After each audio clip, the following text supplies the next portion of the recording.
Man United 2, Chelsea 1. Why am I not surprised? Pissed off. Despite 7 hours of sleep, I'm still pissed off. But I'm unsurprised. I'll be honest, only at Chelsea will you be unsurprised and pissed off at the same time. The game starts and immediately we are...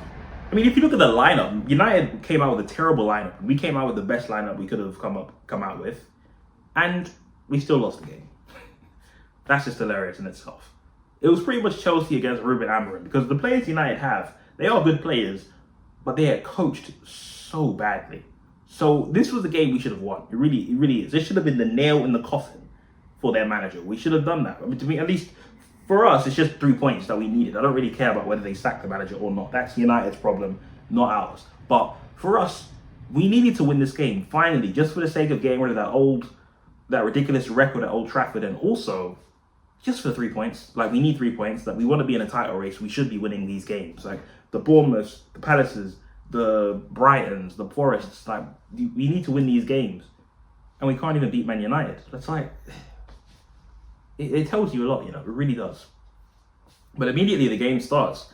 And we struggle. We couldn't keep the ball.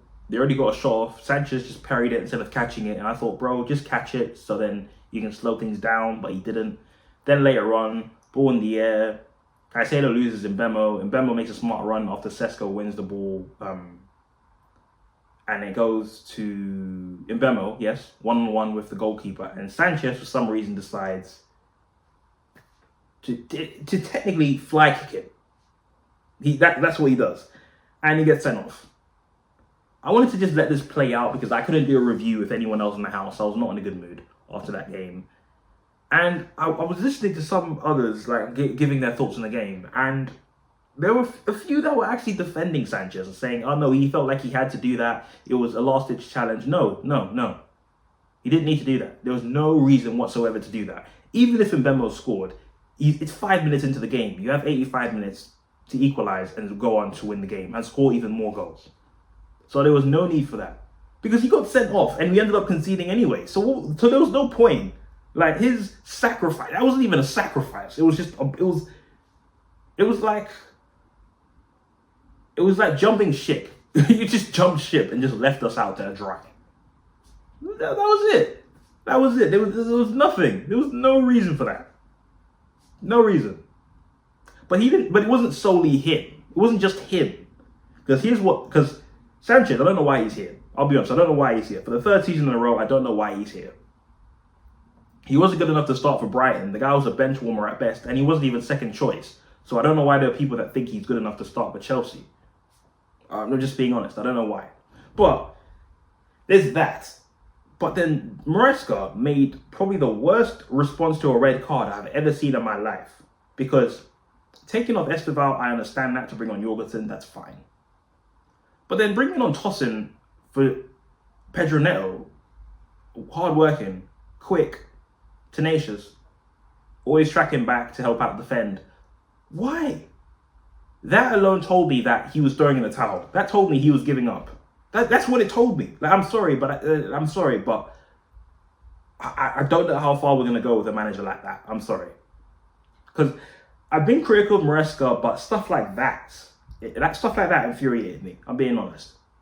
I'm sorry. I really that infuriated me. Bringing on Tosin, I'm sorry. At that moment, there was no need for that. Taking off an attacker to bring on a defender at that moment, no, I'm sorry. There's no need for that. No need whatsoever.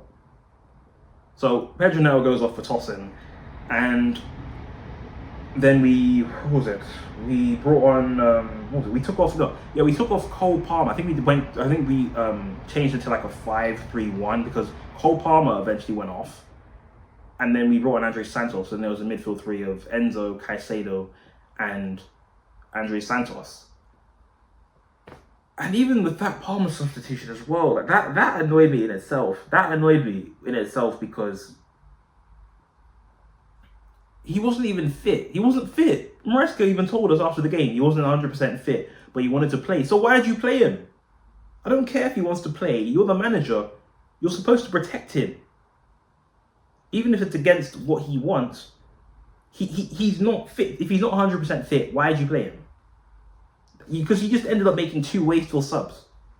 And all of our goal threats went off. João Pedro was the only one, but he was alone. He had no support, no service, nothing. So, Maresca, you ultimately cost us the game, Maresca. You cost us the game. You cost us the game. Not really Sanchez, because one, you're the one who keeps starting him, first off. The worst goalkeeper we have, you persist to keep on playing him. You persist on playing him, so that's on you. And also, and some people will say, nah, but he didn't know that Sanchez was going to do that. But he does know Sanchez is a terrible decision maker. That's not just a bozo moment or a little error once in a while. No. Sanchez, his decision making is abysmal. It's abysmal. So why are you playing him? And then Palmer, he's not fit, so why are you playing him? And then let's get to the goals. Because even if we didn't have a man off, I'm sorry, we still would have conceded these goals. It has nothing to do with a red card. It's just terrible defending. First one. Defenders, they go up for the cross to catch the attackers offside, but Chalobah stays back, and then Bruno's onside, he scores. And then the second one, Reece tries to clear it, but it goes off his calf, back up into the air, and you have 3 or 4 Chelsea players just ball watching, and then you have 2 United players near the back post, and they're unmarked. Again, it's just Brentford all over again, unmarked. Ball bounces off one of the players, gets to Casemiro, 2-0. Free header, no one marking him. 2-0. And I'm looking and I'm thinking, this has nothing to do with the red card. It really doesn't. It has nothing to do with the red card. Because after that, Casemiro got a second yellow. He went off. The game was even and we still couldn't attack. We got a goal back thanks to Chalobah, who played very well, by the way. He was very good. I'd say Chalobah, João Pedro, Caicedo, who's the only one that carries the midfield because Enzo is useless.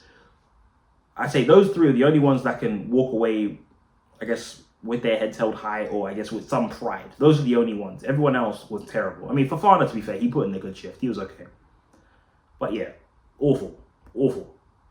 Reece was hot and cold. On times, he played a very good ball into Chalobah for the goal.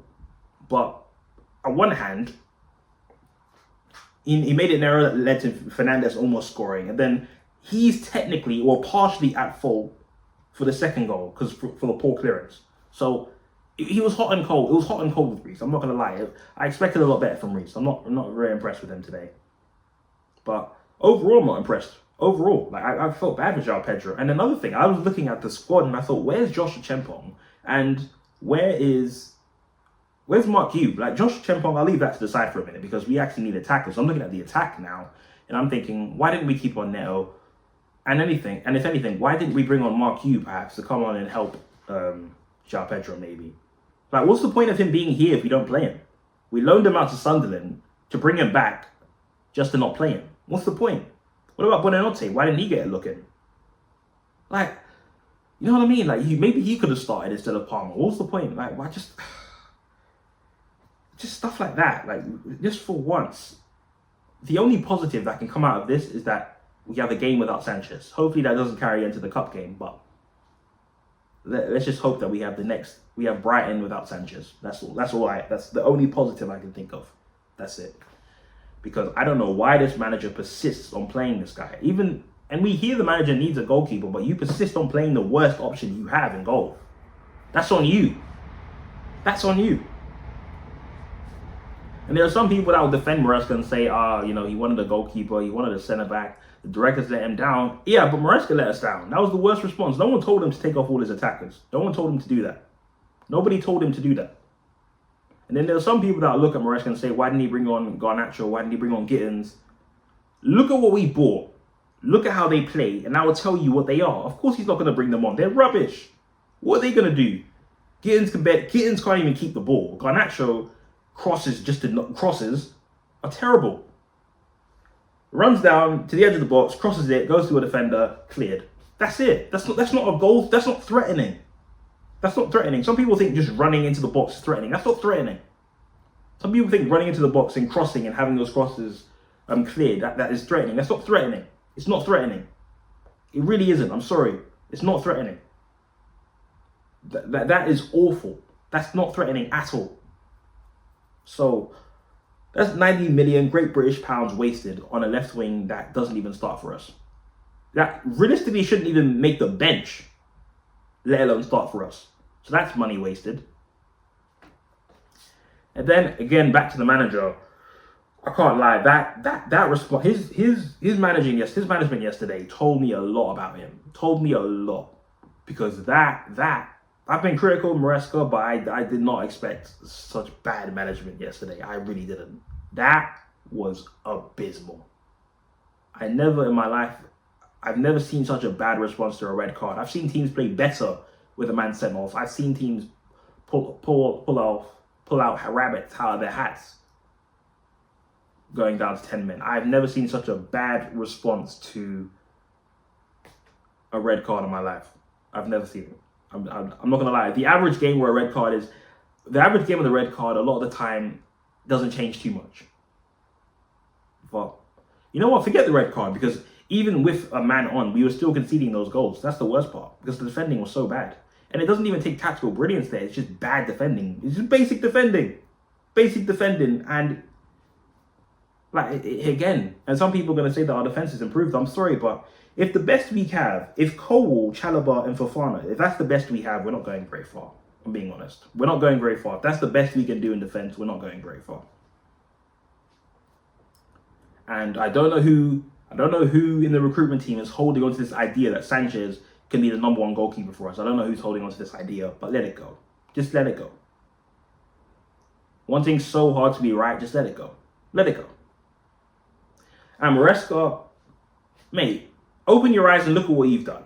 Look at what you've done. That was you.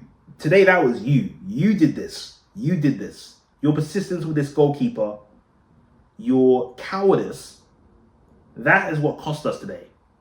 That is what cost us today, not Sanchez, because you persist on playing him. He shouldn't even be here. He shouldn't be starting. You persist on playing him, and that's what you've got.